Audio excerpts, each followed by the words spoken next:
Ever notice that the hacker in the movies always looks the same? Kid in a hoodie, basement, green code raining down on the screen. That guy doesn't exist. The man who breached 14 companies and tried to steal $4 million in cryptocurrency typed in broken English. His instructions to his own tools read like a note written on a napkin. He used phrases like recon this or try vet, even spelled wrong. That was the skill level.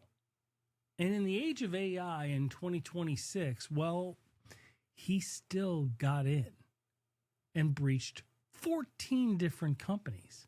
How? Because he had an accomplice, one that never sleeps, one that writes better flawless code in a few minutes than most professional developers can physically do in an entire day. He leveraged AI. He lied to it. He socially engineered AI itself. And in the end, it believed him. Don't miss this episode because by the end of this, you're going to know his name, his city, his home address, and exactly how he did everything. Why? Not because we doxed him or trying to expose him, because he handed it all over himself and never even noticed he was doing it. This is Cybercrime Junkies. And now the show.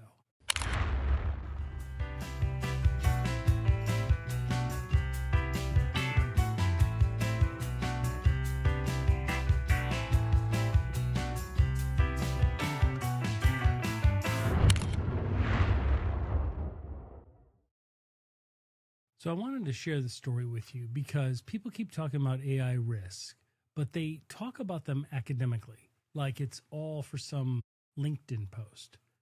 But this is the true power of AI. We've said 1,000 times on this show that cybercrime is organized crime.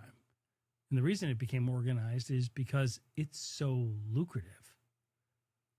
But more than that, it's because of its popularity. And the reason it's popular is there are so many more people that have criminal minds, that have criminal intent, than there are people with actual technical skills. What the power of AI does is bridge that gap. People with criminal intent who don't know how to code, who frankly aren't good at their job at all, can now break into 14 different companies and try and extort $4 million. That's what this case is about, because that's what happened in reality this year. This guy was an idiot, though, and made a lot of mistakes. But the next 100 people that do this will improve on his work and not make those same mistakes. Meanwhile, most small business leaders and mid-sized leadership, they're still acting like it's 2000 and griping about annual boring security awareness training that gives bad advice anyway, or they don't invest in AI and roll it out properly, and they don't value the role of the CISO, the role of the consigliere in technology, which is the security leadership. I'm just trying to get through to them while they're still in business. So let's get into it. Have you ever noticed how every hacker movie has the same guy? Hoodie up, basement lit up by monitor glows, fingers moving faster than a human should be able to move, green code raining down on the screen like something out of the Matrix. That guy doesn't exist. He never really did. But we keep filming him because it's a better story than the truth. The truth? The man who breached 14 companies and tried to walk away with $4 million in stolen, extorted funds was not a genius. He was not a state-sponsored operative, was not part of any large organized crime unit. He was not sophisticated at all. He wasn't even good at his job. He typed like someone hunting for the right key, like your grandpa or some boomer that you see hunting and pecking. His grammar was terrible. His instructions to his own AI tools read like a man leaving himself a note on a napkin. Recon this, Try that. That's it. That's the level of sophistication we're talking about. And yet, he still breached 14 companies. Actually breached them. He didn't do it alone. He had an accomplice. One that never sleeps, never hesitates, and writes better code in a few minutes than most professionals write in a day. He had AI. So let's get into how not only was he able to do this, but he did some things that are going to blow your mind. He actually went through and disclosed everything about himself that now is public. The true risk is what happens next when people don't do these bonehead mistakes. See, here's the part that bothers us more than the breach itself. The guy didn't have any actual hacking skills. None. Researchers who called him, it's a group called the OA Labs, they said it plainly. The prompting, the AI prompts, instructions that he gave to AI were vague. His grammar was bad. At points, they suspect he used a second, simpler AI just to help him write better instructions for the first one. Think about what that means. The skill ceiling for cybercrime just lowered. It used to take years, planning, skill, a computer science background sometimes, time in forums, learning from people who had already been caught. Now it takes a chat window and the willingness to lie to AI. He used a tool called Claude, which we've talked about on the show. We use it every day. It's built by Anthropic. It is outstanding. We've built agents, we've built artifacts, web apps, you name it, and it's really, really good. It's one of the most capable commercial AI systems on the planet. It's also, Anthropic is also the creator of Mythos, which we're going to be getting into in future episodes here, because this is like the epicenter, this is like the beginning, the infantile stages of what is coming with Mythos. That's what we hear in the story. And he got it to help him, despite his lack of skill. And it didn't get in and breach these companies, these 14 different companies, through some brilliant method or this fancy exploit, this cool way of cracking the code. And he didn't even write the code himself. He got help by telling it a story. And here's the question that's got to be eating at you. If he was careful enough to fool a trained AI system for weeks, careful enough to breach 14 companies without even one of them catching him, how does somebody that careful end up fully identified with his name, location, and address? So stay with that question, because we're going to get into that. Every criminal act essentially works the same way. You don't break the lock. You convince the person holding the key that you're supposed to have it. That's how social engineering works. So here's what he told AI is he said he was a red teamer. He was authorized. He was legitimate. He was hired to test these companies' defenses so that he can help them patch what was broken. I mean, red teaming is real. It's the legitimate part of cybersecurity. Ethical hackers, hired and authorized, they attack a company's systems on purpose to find the holes before a criminal does. It's defense disguised as offense. This man weaponized that disguise without the defense. He told the AI that he was one of the good guys. And because the AI had been trained to help good guys do their jobs, it believed him. It mapped out all of the exploits. It wrote the code. It walked him through how to profit off the very companies he claimed to be protecting. It showed him how to sell the stolen data, how to run extortion, and how to execute direct theft. People who get breached are not necessarily the weakest link. The weakest link is the absence of governance, the lack of a system that checks whether the story being told is actually true. It's the adult in the room. This AI has governance. It had rules. It just didn't have a way to verify the man on the other end and whether that man was telling the truth. That's not a flaw unique to artificial intelligence. That's the oldest flaw in humankind and in cybersecurity. We've been falling for, I'm supposed to be here, since the first con man put on a uniform that wasn't his. This guy fooled the machine. What he hadn't done yet was fool himself into thinking it would stay quiet forever. So here's where it gets interesting, because the AI didn't fall for everything, which is part of the reason why we love Claude.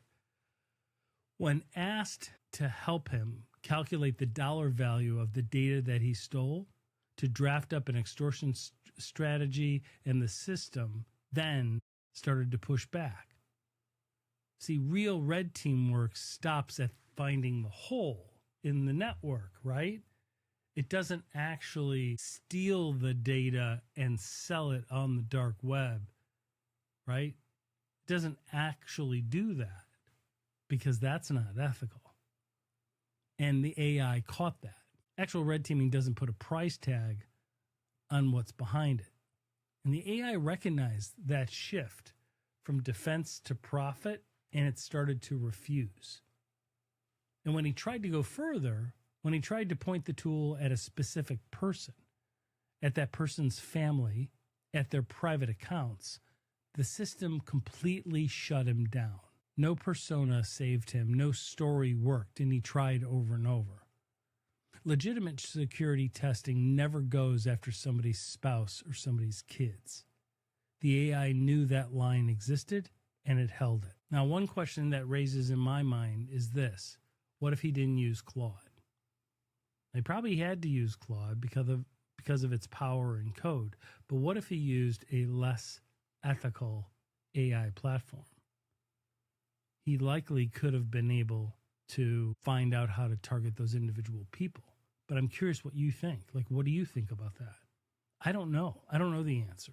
And I would love to hear what you have to say. Comment, ping me, reach out to me at cybercrimejunkies.com. I want to know what you actually think, because some of the other platforms, we've talked about this in other episodes, Claude seems to be the most governed by ethics and morals. They post it right on there. They have their whole thing built on it. Others don't seem to have that. They clearly don't. So what's going to happen when they catch up? There's another part that people aren't really talking about. Not the breach itself, but the actual boundary of ethics. Because if a machine that's been lied to for weeks can still recognize the one line that separates a security test from a personal attack, that tells you something about how that line was built. Not perfectly, not without some gaps, clearly, but built with good intent. That's part of the reason why we like Claude. He hit a wall going after someone else's privacy. He had no idea he himself was about to demolish his own. So here's the funny part, because I only like stories with ridiculous humor or sarcasm. Every criminal eventually makes the mistake that ends the run. We've seen it. We've interviewed over 100 different former cyber criminals here on this show. Go back, look at them on other episodes. They're great people now, especially the ones that have been redeemed and are doing good work. But they all have the same story, right? They all make the single mistakes that end the run. In the end, it works out. But so here, it wasn't just one mistake. It was three different mistakes. And he made every one of them himself voluntarily without anybody forcing him to do that. First, he installed his AI agent directly onto the servers he'd already broken into. Let me say that again. He installed his AI agent directly onto the servers he already broke into. Not on a private laptop, not on anything that could stay hidden, not behind a VPN, directly onto the victim's machines. Which means every word he typed, every instruction, Every lie, every way he tried to socially engineer AI itself, every time he tried to get it to extort and sell on the dark web, all of that, every step of his plan. This genius saved it in plain text on a server that belonged to somebody else. He treated that chat window like a diary, like a friend who'd never repeat what he said. He forgot the oldest rule in crime and law enforcement. Anything you type to a machine has to live somewhere. The internet and technology never forgets. And if that somewhere belongs to the person you're robbing, you've just handed them the entire case against you. So Einstein did that. Second, in the middle of running an active criminal operation across 14 companies, he slowed down and paused. He asked AI to clean up his resume, his actual resume. While committing felonies, he was job hunting. And third, and this is the one that finished the job, one of his own personal servers started acting strange. He panicked, thinking somebody might be onto him, and he asked AI to check who was connecting to it. The AI listed back several different addresses. He looked at them and typed 4 words to confirm it. Yeah, they were my own. He just confirmed his own home internet address in writing inside a log file sitting on a server he didn't control. Here it is. The answer to the question from the top of this episode. Researchers pulled his resume, full name, education history, LinkedIn profile, sitting right there in plain text. Then they pulled the IP address pattern, a residential connection, active in a tight window of hours every single day, going dark at the exact same time every night, like a man who needs some sleep before work in the morning. Put it all together, and there's no mystery left to solve. He's a young man living in Addis Ababa, Ethiopia. Researchers have his name, his education, his online footprint, his home address, down to the city block. Not part of a syndicate, not a state actor, one man with a chat window who built the case against himself in real time and never even noticed he was doing it. So let's be clear about what this actually was, because it's easy to laugh at the resume story and miss the point underneath it. 14 companies had their systems entered without permission. Data was taken. An attempt was made to extort $4 million. That's not a prank. That's not a tech curiosity. That's a crime, full stop, and it deserves to be treated like one. What makes it different from the cybercrime we've covered before isn't the intent. Criminal intent hasn't changed. What changed is the staffing model. Organized crime used to require organization. You need lots of people, a coder, a money launderer, someone who understands the target systems, roles, hierarchy, division of labor. That's what makes it organized in the first place. This man needed none of that. He needed one tool that could do the coding, the reconnaissance, and most of the planning by itself. The organization collapsed into a single operator and a chat window. That's what I find interesting here, because that's what makes this more dangerous. Organized crime is one thing, but it is what it is. This can be millions of different cell networks global. And that, to me, is the actual headline here. Not that AI got tricked. Machines can be tricked, so can people. That's not even news. The headline is that the barrier to entry for serious cybercrime just dropped to almost nothing. This guy was a moron, and he succeeded until he stepped on himself. You just need a lie good enough to tell a machine and the patience to keep telling it.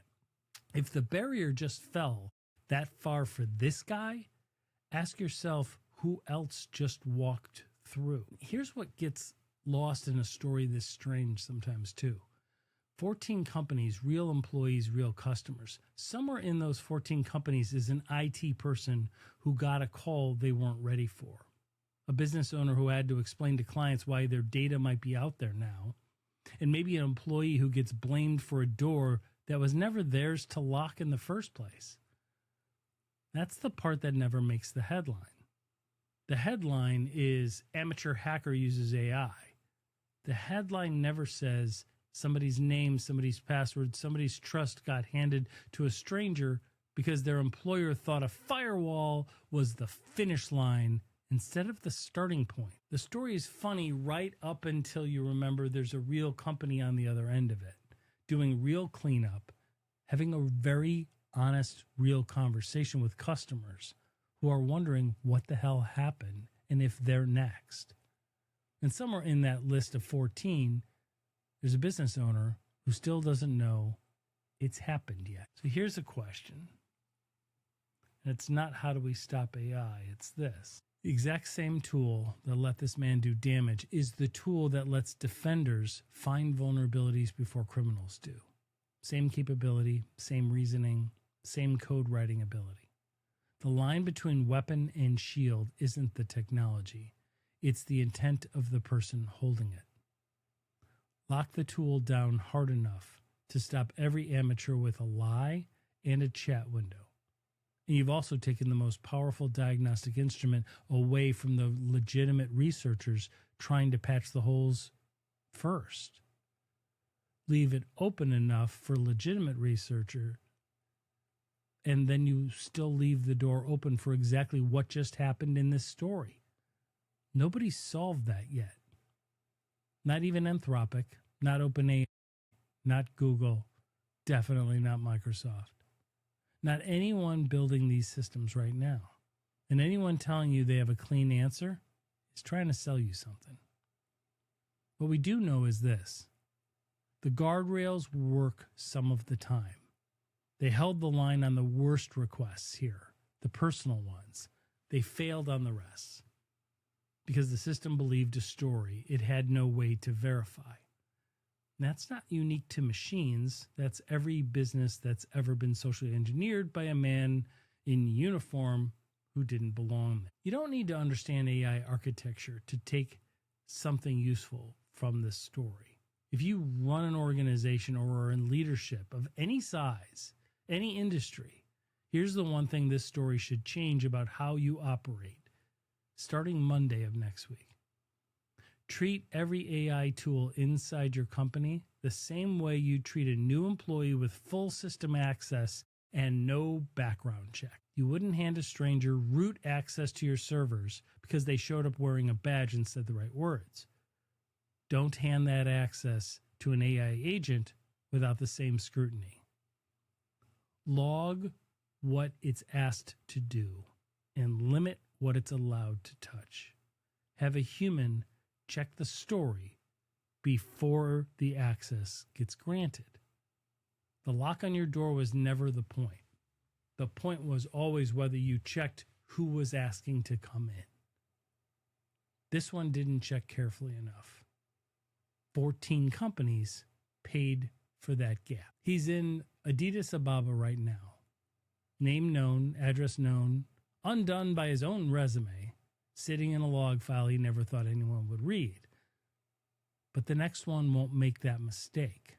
The next one won't run the agent on a victim's server, won't paste a real name in the chat, won't confirm a home address to a machine that's quietly writing down everything he says. The next one is going to be smarter, and the tool will be exactly as capable or more capable as it was this time. Be a moving target. This is Cybercrime Junkies.